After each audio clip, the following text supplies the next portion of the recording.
नमस्ते, मैं संदीप कुलकर्णी आप सभी लोगों का इस स्मॉल वीडियो सेक्शन में स्वागत करता हूँ। आज का टॉपिक है work instruction for sandwich method.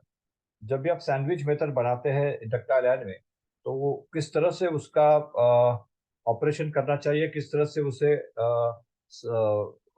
उस प्रोसेस को फॉलो करना चाहिए, इसके ऊपर ही आज का वीडियो है।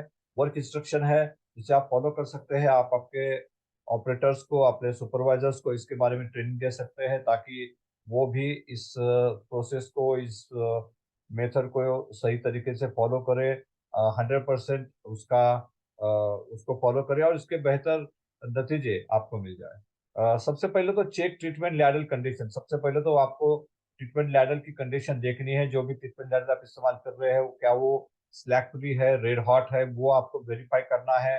तो लैडल की कंडीशन बहुत इंपॉर्टेंट है, क्योंकि रेड हॉट लैडल चाहिए, स्लैक फ्री चाहिए, और सबसे इम्पोर्टेंट है लैडल के जो पॉकेट्स है वो फ्री होने चाहिए, उसमें स्लैग या मेटल नहीं होना चाहिए, ताकि आपका जो मैग्नीशियम है, कवरिंग पंचिंग है, वो सही तरीके से उस पॉकेट में एब्सॉर्ब हो जाए, सही तरीके से उसमें समा जाए, और उसके वजह से आपकी जो ट्रीटमेंट है, आपका जो डक्टाइल आयन का जो प्रोसेस है, वो ज़्यादा बेहतर और ज़्यादा इफेक्टिव हो सकता है।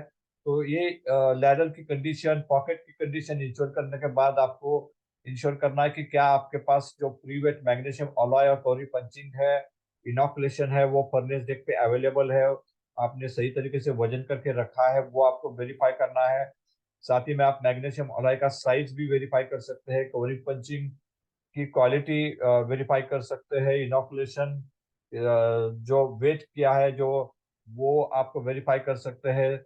यहाँ पर एक बात और ध्यान देने की जरूरत है कि मैग्नीशियम अलॉय और इनोकुलेशन ये आपके मेटल वेट के ऊपर डिपेंड करेंगे। तो आपको पता होना चाहिए कि कौन सा पैटर्न चल रहा है, कितने बक्से में पूरिंग करने वाला हूँ, और मुझे एग्जैक्टली कितना मेटल ट्रीटमेंट लैडल में लेना है। तो उसी हिसाब से आपको मैग्नीशियम अलॉय, इनोकुलेशन और कवरिंग पंचिंग को वजन करके लेना है। तो ये बहुत इंपॉर्टेंट फैक्टर है, वो भी आप ध्यान में रखिए।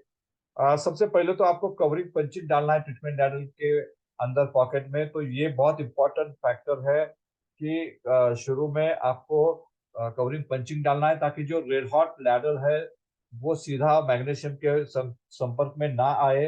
और जब भी आप मैग्नीशियम डालेंगे तो इमीडिएटली उसकी ट्रीटमेंट या उसका रिएक्शन शुरू ना हो, क्योंकि हमारा लैडल रेड हॉट रहता है। तो इमीडिएटली उसका संपर्क होने के बाद ऑक्सीडेशन शुरू हो जाता है, उसकी रिएक्शन शुरू हो जाती है, उसकी इफिशियंसी कम हो जाएगी, डाउन हो जाएगी, और उसके वजह से आपको मैग्नीशियम की जो रिकवरी है, वो एक्सपेक्टेड रिकवरी नहीं मिलेगी। तो ये बहुत इंपॉर्टेंट फैक्टर है कि आप कवरिंग पंचिंग शुरू में डालें। वो 1 kg 2 kg आप डिपेंड करते हैं, आप आपका लैडल कितना हॉट है, या आपकी ट्रीटमेंट साइज क्या है, आपका लैडल का डायमीटर क्या है, ये सारी चीजों के ऊपर डिपेंड करेगा। मैंने यहाँ पर 1 kg लिखा है, क्योंकि ये बेसिकली इसका काम यही है कि एक बॉटम का जो सतह है, सरफेस है, उसे कवर करना है। तो एक 1 kg में भी आप इसमें काम कर सकते हैं। जितना ज्यादा आप कवरिंग यहाँ पर डालेंगे, तो आपका टेम्परेचर ड्रॉप होने के चांसेस है। साथ ही में आपको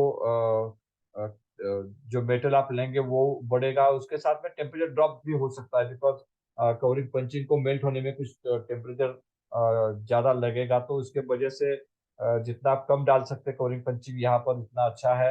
ये बहुत भी इम्पोर्टेंट है कि कवरिंग पंचिंग डालना कहाँ है आपको। इससे इसके जो आपका टी स्पाउट है उसके अपोजिट डायरेक्शन में डालना है, क्योंकि आपका मेटल टी स्पाउट की तरफ के पॉकेट में गिरने वाला है। तो आपको उसके अपोजिट वाले पॉकेट में इसे डालना है।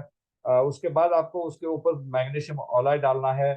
इट शुड बी नॉर्मली 0.9 से 1.1% आप इस्तेमाल करते हैं, तो मेटल वेट को देख के फिर उसको वजन करके आपको डालना है। साथ ही में यहाँ पर आप जो आपका रिएक्शन प्लान होगा, या फिर आपकी गाइडलाइंस होगी सल्फर के लिए, तो उसको भी फॉलो कीजिए। कितना आपका बात का सल्फर है वो देख के फिर आप मैग्नीशियम अलॉय को ऐड कर सकते हैं। उसके ऊपर मैग्नीशियम अलॉय के ऊपर आपको फिर डालना है कवरिंग पंचिंग। जो बचा हुआ कवरिंग पंचिंग है, वो नॉर्मली हम 1% से लेकर 1.5% तक डालते हैं, डिपेंडिंग ऑन आपका ट्रीटमेंट साइज, आपका पैकिंग टेम्परेचर, आपका टाइम, पूलिंग टाइम, इन सारी चीजों के ऊपर ये डिपेंड करेगा। साथ ही आपका कवरिंग पंचिंग का जो उसका जो उसका क्वालिटी है वो भी काफी हद तक इसको डिफाइन करेगा। तो ये सारी चीजों के बाद आपको शुरू में आपको कवरिंग पंचिंग डालना है, फिर मैग्नीशियम डालना है, फिर आपको कवरिंग डालना है। और कवरिंग डालने के बाद आपका ट्रीटमेंट लैडल मैग्नीशियम ट्रीटमेंट के लिए रेडी हो गया। आपको एक और इम्पोर्टेंट फैक्टर ये बताना जरूरी है कि जैसे ही आप ये सारी चीजें डाल के ये ट्रीटमेंट लैडल रेडी करते हैं, विद इन सेकंड आपको उसके अंदर टैपिंग करना है, क्योंकि जो टाइमिंग आपने मैग्नीशियम डाला है और जो टाइमिंग आपने टैपिंग करना है, तो उसके बीच का अंतर जितना कम हो उतना अच्छा। It should be in seconds not in minutes. तो ये बहुत इंपॉर्टेंट फैक्टर, बहुत इंपॉर्टेंट रोल अदा करता है। तो ये सारी चीजें आपके वर्क इंस्ट्रक्शन में, आपके सैंडविच मेथड के प्रोसेस में आनी चाहिए। और यहाँ आप अगर ये सारी चीजें आपके सुपरवाइजर को, ऑपरेटर को बता के उनको ट्रेनिंग देंगे, तो डेफिनेटली आपका जो सैंडविच मेथड है वो ज्यादा इफेक्टिवली काम करेगा और आपको अच्छे बेहतर रिजल्ट उससे मिलेंगे। इस उम्मीद के साथ मैं इस वीडियो को खत्म करता हूँ। आपका बहुत बहुत शुक्रिया। Thank you very much.